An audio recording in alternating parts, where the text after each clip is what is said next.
The annual Westfield Industries corporate gala was exactly as insufferable as I'd expected. Crystal chandeliers, ice sculptures, waiters in white gloves carrying champagne on silver trays. 500 people in designer formalwear networking, drinking, and pretending they enjoyed classical music. I stood near the bar in a rented tuxedo, nursing sparkling water and checking my phone. My executive assistant had texted twice about the Singapore rollout, but it could wait until morning. David. My father's voice boomed across the marble floor. There you are.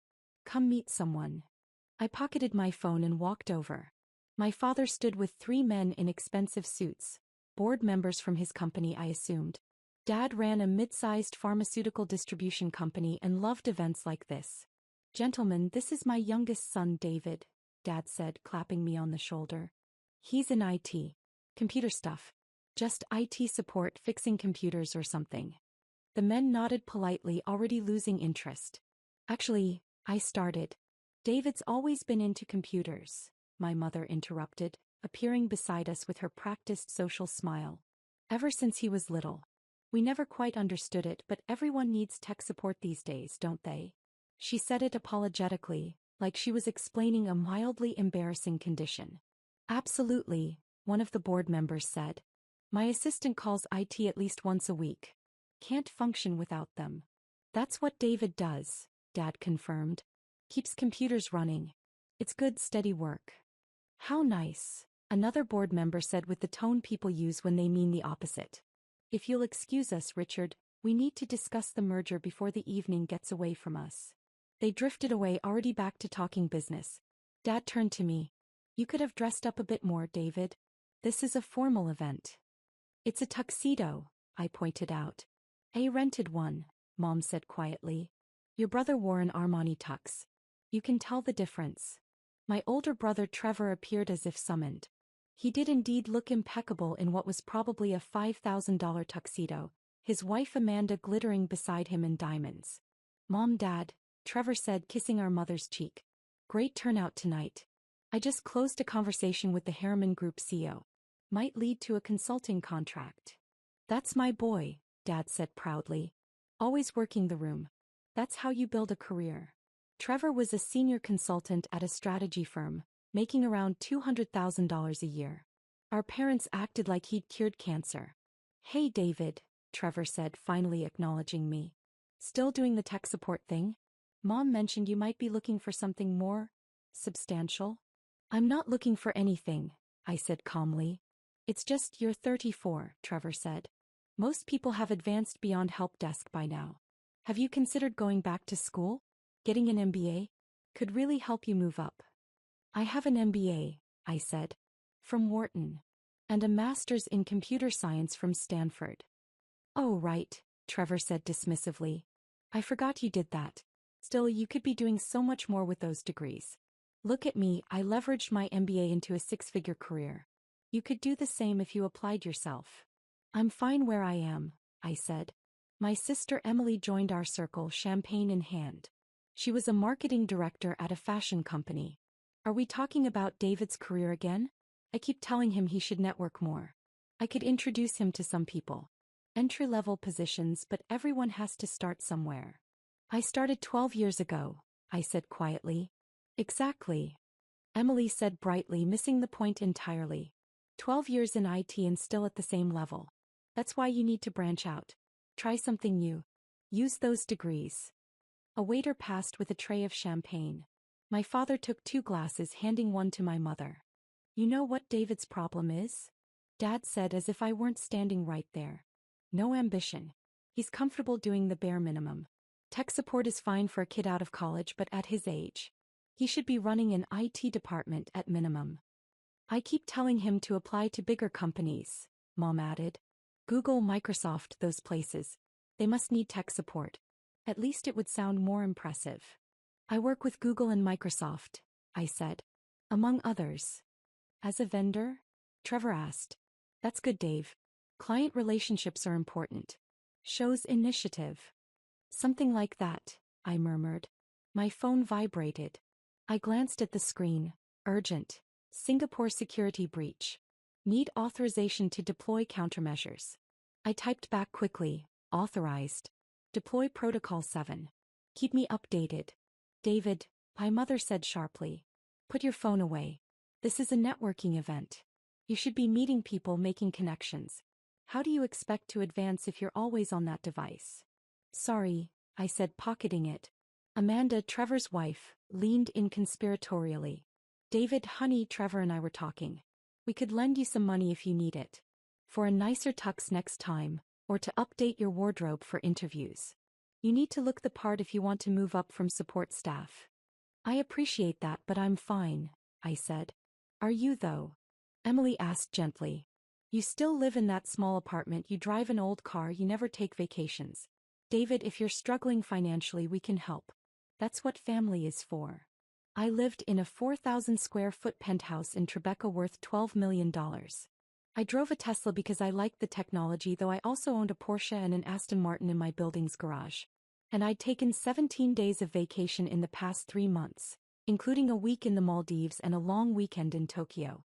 But explaining this felt pointless. I'm really okay, I said. Pride, my father said, shaking his head. David's always been too proud to ask for help. Son, there's no shame in accepting that you haven't quite hit your stride yet. You're a late bloomer. Some people are. Very late, Trevor muttered, earning a sharp look from our mother. A woman in an elegant black gown approached our group. She was in her 50s with sharp eyes and an air of authority. Excuse me, she said, looking directly at me. Are you David Morrison? I am, I confirmed. I'm Catherine Wells, event coordinator, she said. There's an urgent situation. Your executive team has been trying to reach you. Something about an emergency board meeting. My family stared at me in confusion. Emergency board meeting? My father repeated. David, what is she talking about? I should take this, I said to Catherine. Where's the call coming in? The event staff has set up a private office for you in the East Wing, Catherine said. Your chief operating officer is on video conference, and your general counsel is standing by. Pi, what now? Emily said faintly. Lead the way, I told Catherine, following her across the ballroom. Behind me, I heard my mother. Did she say his general counsel? That can't be right. The private office was actually the venue's business center, hastily converted for my use. A large screen showed my COO Sarah Chin looking stressed. David, thank God, Sarah said when she saw me. We have a situation. TechCore just launched a hostile takeover attempt. They've been buying up shares through shell companies for the past 6 weeks. They just filed with the SEC. They own 23% of the company. I sat down, my mind immediately shifting into crisis mode. How did we miss this? They were careful, Sarah said. Used offshore accounts, multiple intermediaries. Our compliance team flagged some unusual trading patterns last week, but we didn't put it together until an hour ago. Where's the board? I asked. Assembling now via video conference, Sarah said. We need you to authorize a defensive strategy. Legal says we can implement a poison pill, but it has to come from you as CTO and majority shareholder. Do it, I said. Activate the poison pill provision. What's our current share price? $342, Sarah said. TechCore's tender offer is $385. They're betting shareholders will jump at the premium. They're betting wrong, I said.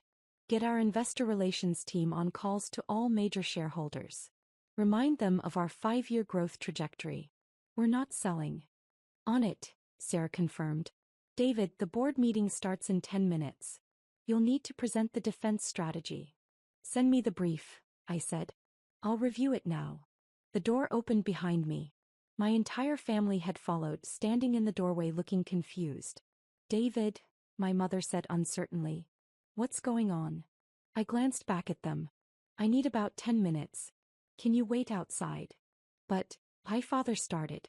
Please, I said firmly. They retreated and I heard frantic whispering in the hallway. Sarah shared her screen, showing me the takeover documents. I read quickly, analyzing TechCore's strategy. They were playing aggressive, trying to acquire us before we could mount a defense. They'd underestimated how prepared we were. All right, I said after 7 minutes. Here's what we do. Activate the poison pill.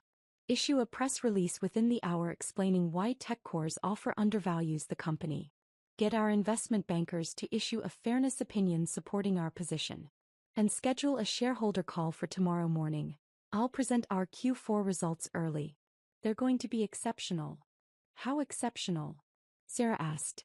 Revenue is up 47% year-over-year, I said. Profit margins increased by 8 points. We just closed the Henderson Enterprise contract worth $340 million annually. Once shareholders see those numbers, they won't sell. Sarah smiled. You're right. That kills their strategy. Also, I added, reach out to TechCore's CEO privately. Let him know we're willing to discuss a partnership, but not an acquisition. We can give them access to our AI infrastructure through a licensing deal. That's what they really want anyway. Smart, Sarah agreed. Give them a win without losing control. Board meeting in 3 minutes, came a voice off screen. I'm ready, I said. Pull the board together. The screen split into multiple windows showing 12 faces. The board of directors for Nextech Solutions, the company I'd founded 9 years ago. Some were in offices, some at home, one was calling from a car. Good evening, everyone, I said. I know it's late, but we have a situation. As you've all been briefed, TechCore Industries has disclosed a 23% stake in Nextech and launched a hostile takeover attempt. I'm calling this emergency meeting to authorize defensive measures. I presented for 20 minutes, walking through TechCore's strategy, our defensive response, and the alternative partnership approach. The board asked sharp questions. I answered all of them.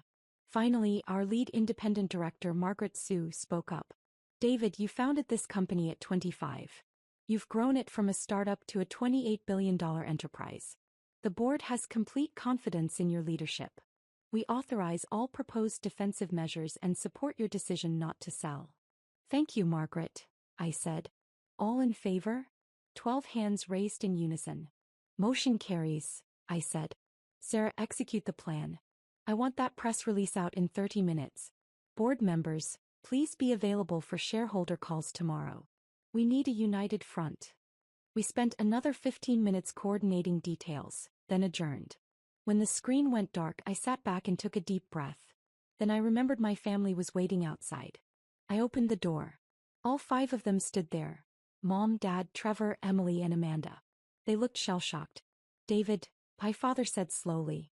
What was that? A hostile takeover attempt, I said. It's handled. A hostile takeover, Trevor repeated. Of what company? Nextech Solutions, I said. The company I founded. You founded a company? Emily whispered. 9 years ago, I confirmed.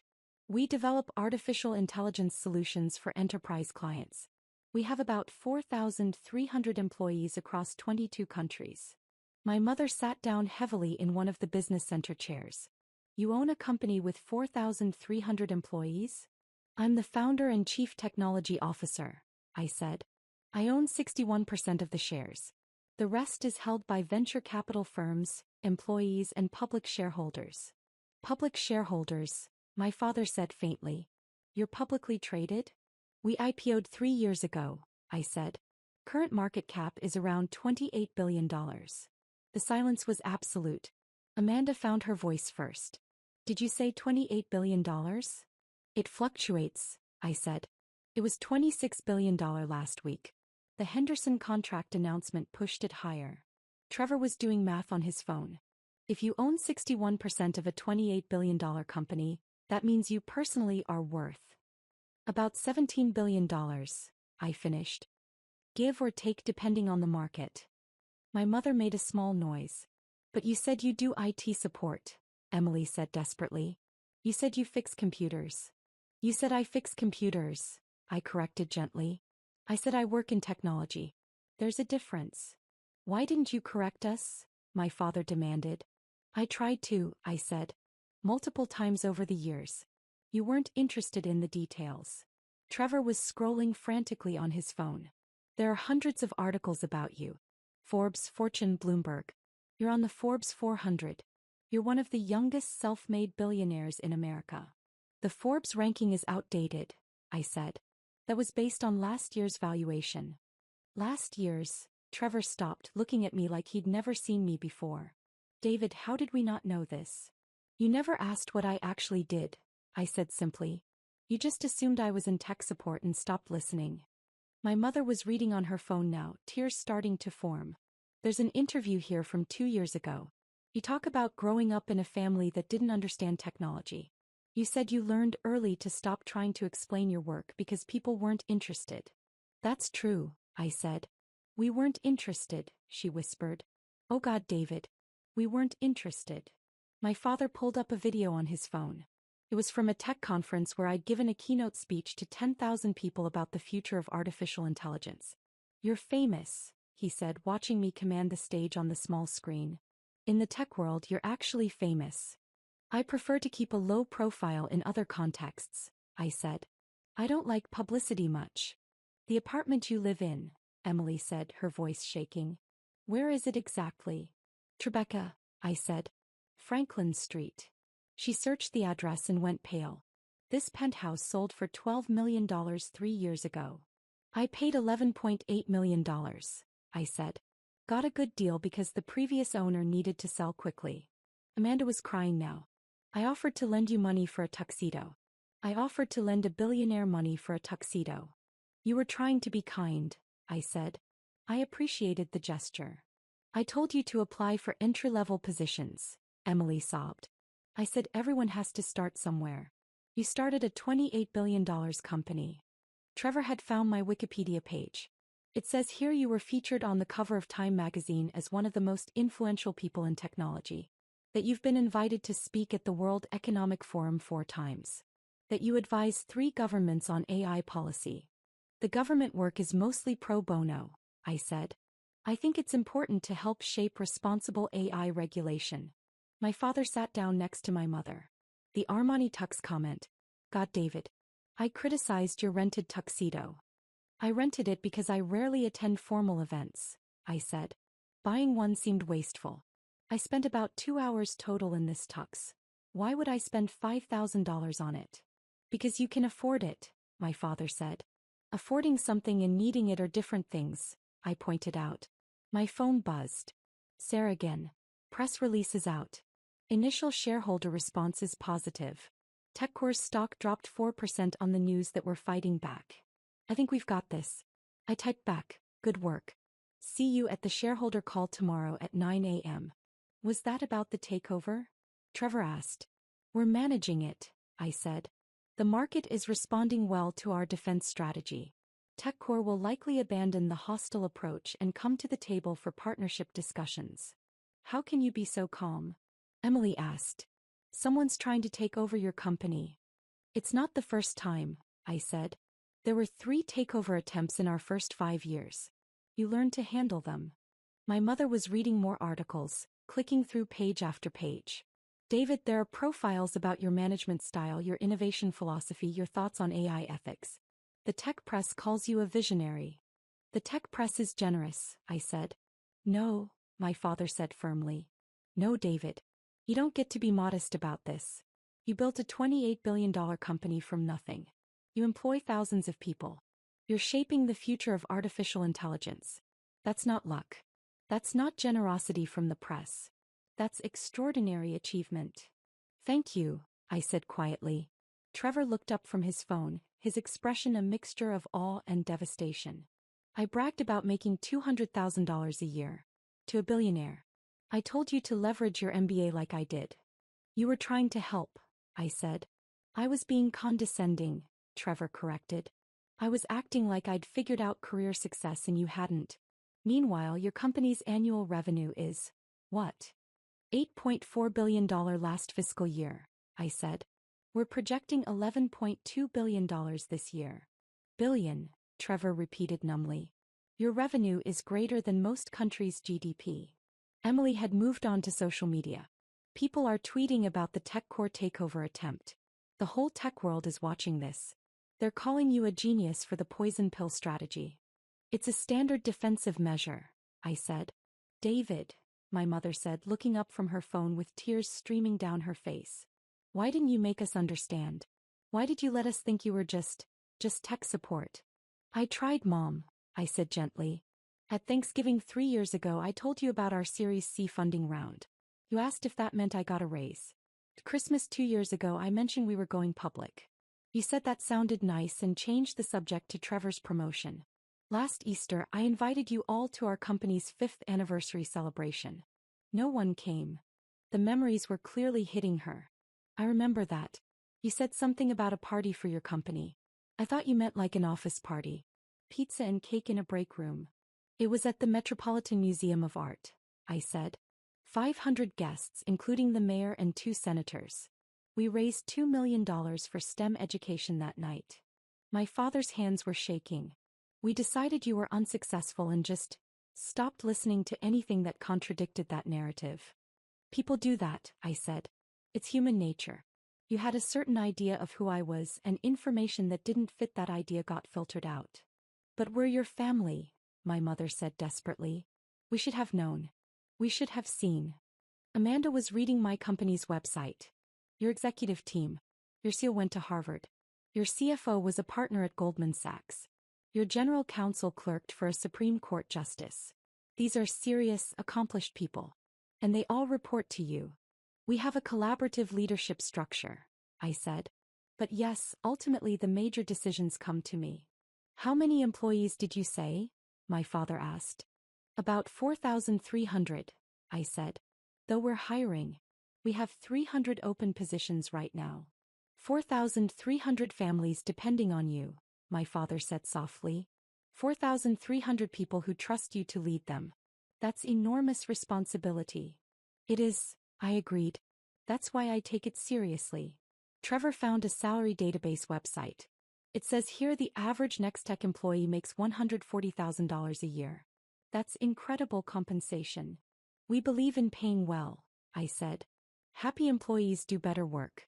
We also have unlimited vacation, full healthcare, equity compensation, on-site childcare at our major offices, and tuition reimbursement for employees pursuing degrees.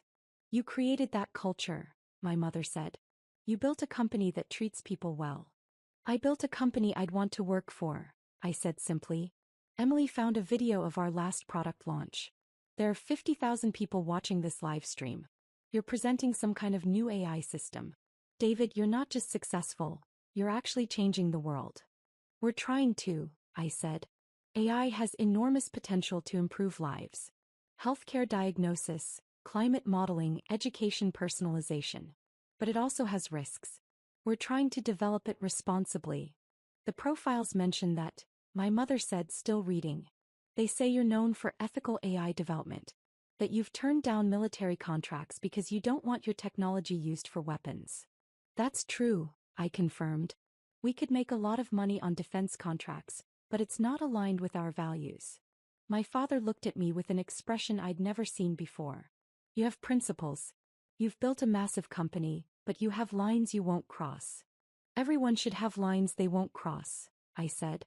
Catherine Wells appeared in the doorway. Mr. Morrison, I'm sorry to interrupt, but there are several journalists outside asking for comment on the TechCore situation. Should I tell them you're unavailable? Please, I said. Direct all media inquiries to our PR team.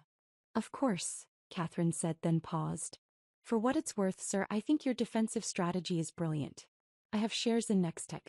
I'm glad you're fighting the takeover. After she left, Amanda whispered, the event coordinator owns shares in your company. About 40% of our employees own shares, I said. And thousands of retail investors. We take our responsibility to shareholders seriously. My phone rang. I glanced at it, the CEO of TechCore. I need to take this, I said, answering. David Morrison.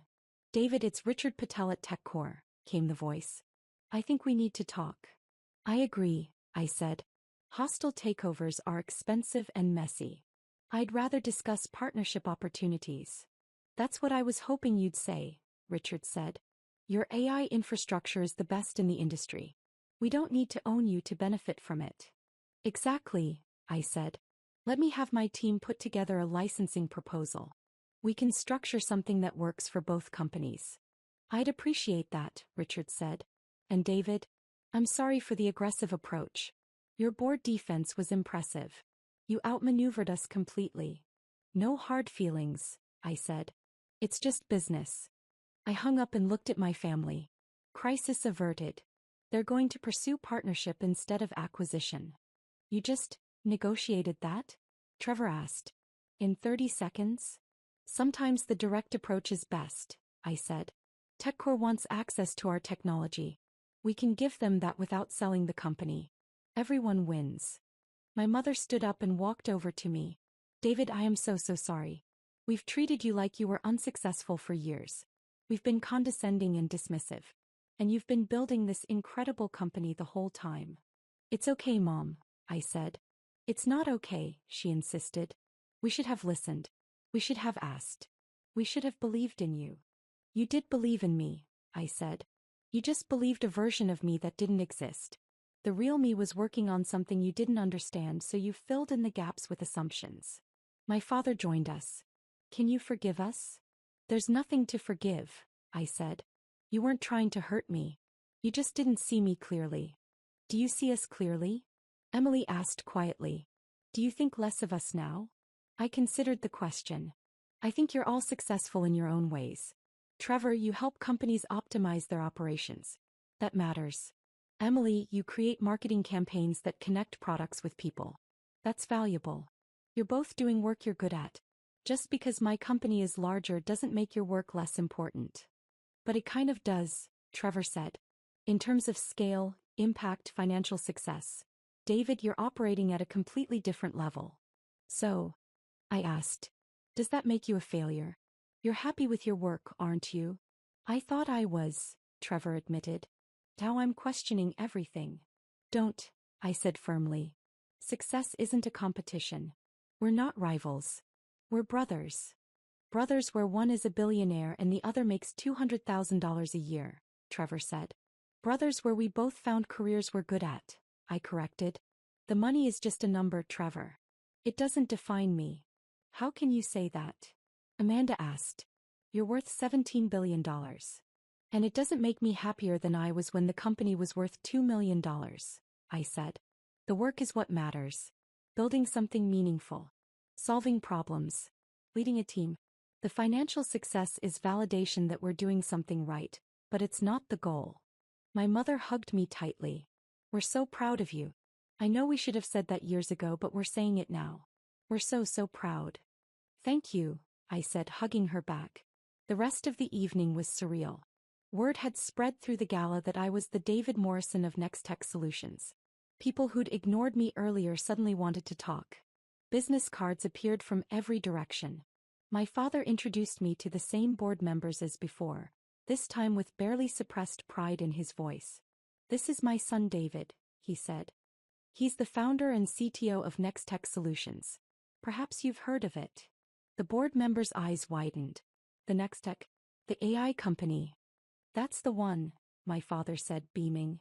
I shook hands and made small talk, but excused myself after 15 minutes. I had a shareholder call to prepare for. In the car heading home, my phone buzzed constantly. Sarah sending updates on the TechCore situation. My CFO with preliminary Q4 numbers.